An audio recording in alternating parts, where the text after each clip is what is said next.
Hello, this is Brian Chemesky, and I appreciate the opportunity to let me talk about my book. Normally, I would be speaking in person, and I apologize that I have a busy travel schedule and was not able to make this today. But and am an amateur at doing this, so excuse me how some of this comes out. Um, I am a professor of biology and also an instructor at the Early College High School at Lone Star College, Kingwood. We're a two-year college, and I teach anatomy and physiology, also the general biology, and thanks to a background in environmental toxicology, I also have the luck of teaching some environmental science coursework also. Um, just a little about me. I started out going to a two-year college and then ended up with a degree in X-ray technology, which gives me some insight into what an A&P student needs to know for the job, because I went through anatomy and physiology in a career-focused program. After completing my undergraduate, I worked as a animal pathologist, what we would call the original dirty jobs, because I did a lot of marine animals and animals determined cause of death for the New York Zoological Society. And then went on to go to graduate school, where when I got done with my graduate work, first worked as an industrial biochemist. And a lot of the products I worked with were clinical and medical products, giving me some insight also into that aspect of medicine. From there, I became a university professor and then went on to become what I call a real teacher. Right now at my current job, teaching community college and also early college high school. The goal of the book, and this is why I'm so glad to work with EMC as a company, is the focus is to engage, motivate, and connect students with the content. And this is why I use a case study approach in the book. A lot of books promise a case study, but in my book, each chapter starts out with a case study that continues throughout the chapter. So the students are literally forced to think about, oh my gosh, what do I need to know for this case study, and that content and knowledge becomes layered out as they progress through the chapter. I also believe in using a conversational style for students. I did not come from an English-speaking background. Also, I had a lot of problems reading technical books in school, and I truly appreciate being talked to and being taught in a way to understand while still maintaining the integrity of the content and also the terminology, particularly what we find in an A&P book. And what I like thrown in there too, and maybe it's just the way I'm a student, is I have to have relevancy to my learning, and it has to pertain to something in my life. So I put in there what I call high interest features, and this I get from interviewing my students. Basically, what do you like? What do you want to know? And I try to keep up with my students to see what is important to them, what's relevant. And this even includes things like, your friend wants to drink 3 gallons of water a day, or doing this and that. So those features are in there to get students to think about how does that content help them to understand that situation. And then the motivation part comes through interactive supplements. We'll talk a little about Atom, and also links to online activities, and also labs that can be done at home or during class time that is not necessarily lab time. Very simple labs that promote the content and reinforce the content. And also I try my best to, again, give real-world applications, current and relevant content, and also service learning applications. Because in allied health fields, you do service, and there's a lot of volunteerism. And I want to give students this opportunity to see, what do I do with this content that can better help my community? Now, what I believe the premise of a textbook is not to be a paperweight, a doorstop, or something that just sits on the student's shelves or the teachers don't use. So I feel for the student, the book has to be accessible to the whole student population. So there has to be relevancy to students cross culture. It has to be readable, again, and I'm not going to say entertaining, but it has to give them a reason to learn the content. It can't be boring. So, and again, the book must be engaging. It gives the student a reason, why am I reading this? And again, this goes to the case study and some of the other content that I put into the book. And again, I believe in the student having relevancy to the content, and that means relevancy to life, but also relevancy to the class. Is why am I learning this for the class? Is what I hear my students say, as a major criticism of a lot of their other coursework. And again, I'm a firm believer in promoting critical thinking. This again, gives accessibility to students. It promotes higher end learning and promotes even learning from their colleagues. And again, I promote some of the critical thinking through private applications and to get the students considering civic engagement. The book can be used in class. Matter of fact, you can use it directly and read the case study, have the students, read the book ahead of time maybe, or go through the content as you're going along, answer the case study, getting student feedback, or it could be used as an at-home reference where students can answer questions about the case study and then record it and present it to you online or in person or go through it in class. And again, I look at the book as more of a support system to encourage learning. For the teacher, I want the book to be user-friendly. I also want it to be accessible cost-wise too for the schools, but I want it to be friendly for teachers. So answers are given to the case studies, hints are given throughout the book. There's an instructor resource guide with all sorts of handouts and labs and materials that go with this. I also want it to be comprehensive, so that what you need is available in the book, and this also comes through the Adam resource, and also be a tool for college and career readiness, because colleges assume a certain content, a certain critical thinking on the part of the students, and this book provides them with that background, the way the case studies are structured and the special features. But I want the students to know also, what is involved in careers in this, which is what a lot of the case studies address, and again, also some of the features throughout the book. To be upfront, EMC, I knew going into working with the company, is that they're not one of the giant big guys. And I wanted it that way because I didn't want to write a reformulated clone book that's just based on any other book. I really wanted my own book. And the family nature of the company allowed me to do that. I mean, I can access anybody in the company, get feedback, and they really let me go ahead with a book that I wanted to write. The chapter organization is a little different than other books, but I base the organization on systems biology, basically, on how do these systems link together closely, rather than just being random chapters in the order that old earlier classical books used. We also don't have maybe all the bells and whistles and things of other textbooks and materials that go with it that a lot of times we don't use in class. My wife is a high school teacher, and she sometimes gets stuff that she just can't use, doesn't have class time, and it's really nice, but it's not practical in her teaching. So I try to keep that all wrapped up in the textbook itself. And the book is not an encyclopedia. Students do not like reading encyclopedias. I don't. I mean, if you do, that's fine. I mean, but I want it to be interesting and again, and engaging and be relevant to them. And again, I do this, basically I write the way I teach. My teaching tends to be instructive, tries to get student feedback, and I try to give relevancy to a lot of the content. So what is some background, at least as far as the pedagogy of the book, and also how does it meet to standards?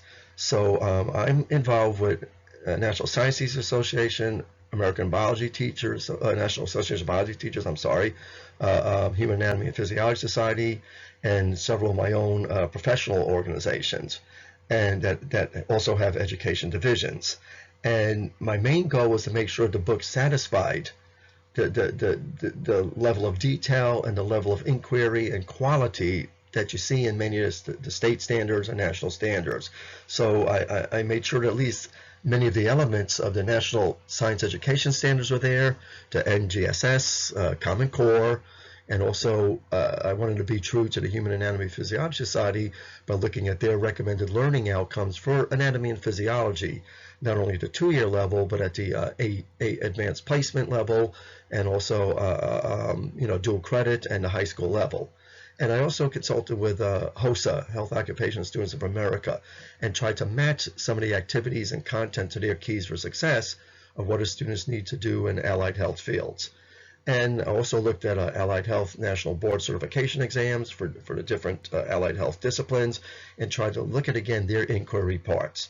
And plus I had the privilege of serving on the MCAT Review and Development Committee through the American Association of Medical Colleges, and it gave me a lot of insight into the exam and students that are going on to medical school, are looking at a whole world of critical thinking. How do you apply this to everyday knowledge, civic engagement? And again, that's why these components are in the book. It's not just to entertain the students, but actually give them the real world skills. So a lot of thought went into the structure and the content of this book. And there we go with the case study investigation. And now I finally learned how to use this pen thing. So yes, the chapter, like many textbooks, starts out with a case study. And each case study is pertinent to the content of the chapter. So it looks at how this particular organ system works, how this feature works, with the cell bio. It looks at how do we use a case that involves knowledge of cell biology. So yeah, it starts out with a case study, which many books do, but the other part about it is that the case study continues throughout, and it really asks the students, well, I should say it tells the students, you're going to be looking through this case study, and as you go through the chapter, think about this, and this about this case. What's a particular resolution to this case? So, again, the case study is the strength of this, because it gives the students a hook on what do I need to know this content. And my students love it. I mean, if they can do case studies the whole hours of class, they do so. But I mean, we do have to get some content done in traditional lecture format. So throughout the book, I give concept checks. Again, I don't like encyclopedic books. So what I try to do is break the content down into what I call chunks. That means, when does a student probably get burned out from reading? And what is the important points I want them to reinforce in their mind? So I give these little formative assessment points for students to answer, and that if they can't answer it, hopefully they'll go back and review it. But I usually give questions that ask them to distinguish. I want higher order thinking here, not just rote. I want, because the rote is easy to get down, but it's the higher order thinking. I really want them to relate to the information and have to go back and say, oh my gosh, what is it about an arteriole, a venule that make them different, rather than just memorizing? So let them think about it. And also, as you can see too, throughout the chapter, there's CSI breaks. So again, I stop the student. I mean, it literally takes up the whole page. I mean, the width of the page of the book. So I want them to stop reading. I don't want it to be a side note like you find in other textbooks that faculty and students ignore because it looks like just a little piece of irrelevant information. This is saying stop, read. And a lot of times the information is relevant to the case. Sometimes it gives you a little hint to the case, and sometimes it's not 100% relevant at all. It's that you have to have other information to make it useful. And this is where the teacher comes in and guides the students through it. And you don't have to know the answer to the case. Physicians don't. A lot of times they, not wiki it, I hope not, but they'll look it up in their own online references and references. So I want this to be, a fun thing, an entertaining thing, but also a learning thing, that there is going to be a little mystery till they get to the end of the book. And hopefully the students won't read the end of the book first to get the case. And some cases have a resolution, some don't. And that, unfortunately, in medicine is real life. And also in pathology, there are cases we never solved. So how do you use the case studies? There are worksheets that go along with it. There's a lot of worksheets for the book that go along with the questions. I provide you with lab activities that can be done in class. So there's a lot of worksheets. And you can use the investigation, again, in class and have the students work on their worksheets on what's going on now, or you could have them work on these at home as part of a homework assignment where they could turn it into a small portfolio. You can see how they approach the chapter and approach the book. So this gives an incredible insight into students' thinking, into formative assessment. You could also use it as a summative assessment. Now, to graphics. When I talk about bells and whistles of a book, when I'm reviewing textbooks for my own students, I love those wonderful little images you see in books, the incredibly high intense images, but what we've learned from the research literature on teaching anatomy and physiology and a lot of the sciences, a lot of the complex topics, is that complex graphics overwhelm the brain. And this was actually the basis of a talk at the Human Anatomy and Physiology conference we had in British Columbia several years ago. Is the speaker was basically showing us images and given us assessments that students had on those images and also what they learned from the image. And we learned that these incredibly complex graphics that show the whole body, every organ system at once, all of this and that, clutter the mind and actually inhibit learning. So I wanted these images to be simple, instructive, and to the content, because I think students looking at the image you see here kind of have a feeling that there's internal organs there and that the person's not just arteries or veins. So, but what I want to do is highlight these, show these, teased out, and away from the other things. And this is what's amazing about the Atom software you'll hear about in a little while, is that the Atom allows you to do this too. And pathologists learn this way. Now they learn with all these virtual models that tease away the systems they need to know without the clutter. The clutter comes later, once you start gaining an understanding of these images. So, and we use coloration that I thought was very important. My mother was Hungarian. Hungarians have a high level of chromatic aberrations and color blindness, which includes me. So I have trouble with blues. It's really fun trying to pick out blue, purple from other colors, gray, and I have trouble sometimes with reds, orange, and browns. So I see a different world than most of you do, and I made sure the images I can still see through my eyes. And I thought this was important because, again, this includes accessibility to students and inclusiveness. And I wanted the images to be, again, somewhat intuitive with the other A&P books and other books out there that represent human body parts. So the images are simple, yes. They're instructive. They might not be the prettiest things you look at, but the diagrams are anatomically correct and they show the principles I want them to show. Again, the Atom. The Atom is a supplement to this book, and I can't express more, I'll put that in red, how much I really love using Atom in my own teaching. And I've seen medical students use it.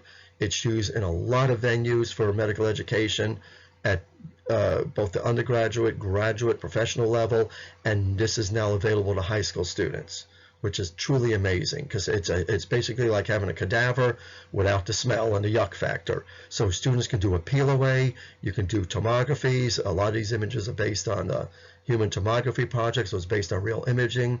I know they have this for vet schools. All medical schools have access to this, and it's just amazing. So students could peel away a system, look at musculature, they could look at individual parts, and plus you can click on various items here, which of course this is not a working feature, but they could zoom in and even answer questions about parts, quiz themselves about parts, and basically end up with renderings just like in their textbook too. So this is an incredible, powerful tool that students could access along with the book, and I truly recommend the Atom. It's engaging, and again, it goes along perfectly with the critical thinking nature of the book. And there are pathology references too that could help a student kind of get some information about even a case study, not directly, but just to think about it. So now, and I apologize again for not being here. And if you do have any questions that the EMC rep can't answer, or feels better referring to me, please email me and make sure you spell the name right. I know a lot of people add a C there, which there isn't, and it's a hard to spell name. I didn't ask for it, but please email me. If I do not reply within 24 hours, very likely it went into my spam, or or I'm really busy. But I normally check my email, and if you put you're inquiring about the A&P book, I will be glad to open those emails first.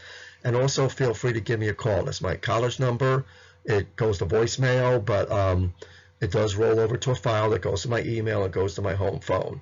But probably the best way to get a hold of me is by email. But if you need a quick question, feel free to give me a call. And again, thank you for letting me explain the book. And I apologize I'm not used to using this format. I'd rather see you in person. But again, thank you and have a good rest of the day.